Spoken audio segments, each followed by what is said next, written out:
வணக்கம், welcome back to ஜாஸ் Tamil YouTuber. உங்களுக்கு ஆன்மீகம் சம்மந்தப்பட்ட தகவல்கள் பிடிக்கும்னா மறக்காம நம்ம சேனலை சப்ஸ்கிரைப் பண்ணிக்கோங்க. அப்படியே பக்கத்தில் இருக்க பெல் பட்டனை ப்ரெஸ் பண்ணிக்கோங்க. இன்னைக்கு இந்த பதிவில் நம்ம பார்க்க போகிறது, இன்றைய தினம் பார்த்தீங்கன்னா வைகாசி மாசத்துல வரக்கூடிய தேய்பிரை அஷ்டமி. இந்த தேய்பிரை அஷ்டமியை சதா சிவாஷ்டமி அப்படின்னு சொல்லுவோம். இந்த தேய்பிரை அஷ்டமியோட சிறப்புகள் பற்றியும், இந்த தேய்பிரை அஷ்டமியில நம்ம எப்படி காலபைரவரை வழிபாடு செய்வோமோ அதே மாதிரி வாராகியவனை வழிபாடு செய்யணும். அந்த வழிபாடு எப்படி செய்யணும் அப்படிங்கறத பத்தி தான் தொடர்ந்து பார்க்க போறோம். இப்போ வாங்க நம்ம வீடியோக்குள்ள போலாம். தேய்பிரை அஷ்டமி அப்படின்னதும் நமக்கு முதல்ல ஞாபகத்துக்கு வர்றது காலபைரவர் தான். காலபைரவருக்கு இந்த அஷ்டமி திதி எந்த அளவுக்கு உகந்ததோ அதே மாதிரி தான் வாராகியம்மனுக்கும் ரொம்பவே உகந்த நாளா இந்த அஷ்டமி திதி சொல்லப்படுது.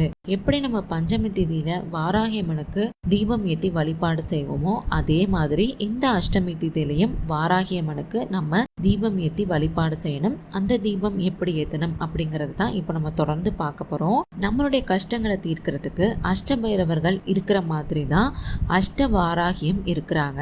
எப்படி காலபைரவரை வழிபாடு செஞ்சா எதிரிகள் தொல்லை நீங்குமோ அதே மாதிரி வாராகியம்மனை நம்ம வழிபாடு செய்யறப்ப நம்மளுடைய வாழ்க்கையில நல்ல மாற்றத்தை நம்மளால பெற முடியும். வைகாசி மாசத்துல வரக்கூடிய தேய்பிரை அஷ்டமிய சதா சிவாஷ்டமி அப்படின்னு சொல்றது உண்டு. இது பாத்தீங்கன்னா இன்னைக்கு காலையில 11:22 ஆரம்பிக்குது.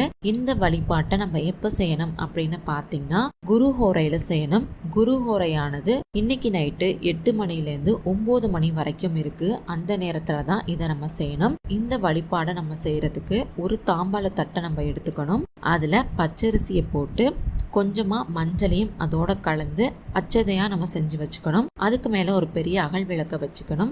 அதுல சுத்தமான நல்லெண்ணெய் ஊத்தி சிவப்பு நிற திரிய போட்டுக்கணும். அடுத்ததா ஒரு சிவப்பு நிற துணியை எடுத்து அந்த துணியில பச்சை நிற பேனாவால நீங்க யார்கிட்ட கடன் வாங்குனீங்களோ அவங்களோட பெயரையும் எவ்வளவு தொகை கடன் வாங்குனீங்களோ அந்த தொகையும் அதுல எழுதி அதுல 9 இல்லை 27 எண்ணிக்கையில மிளக வச்சு மூட்டையா கட்டிக்கணும். கட்டினதுக்கு அப்புறம் அந்த மூட்டைய அகல் விளக்குல இருக்கக்கூடிய நல்லெண்ணெயில அதை அப்படியே வச்சிடணும். அதுக்கப்புறம் தீபத்தை ஏத்திருங்க.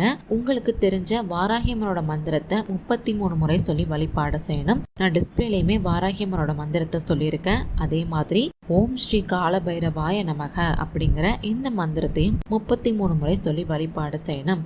இந்த முறையில நீங்க வழிபாடு செஞ்சதுக்கு அப்புறம் அந்த விளக்குல இருக்கக்கூடிய மூட்டையை எடுத்துட்டு வந்து உங்க வீட்டு வாசல்ல வச்சு கற்பூரத்தை வச்சு ஏத்திருங்க. இதை நீங்க செய்யறப்ப உங்களுடைய எதிரிகளால ஏற்படக்கூடிய பிரச்சனைகள் எல்லாமே தீரும். அதே மாதிரி கடன் சம்பந்தப்பட்ட பிரச்சனையுமே தீரும்.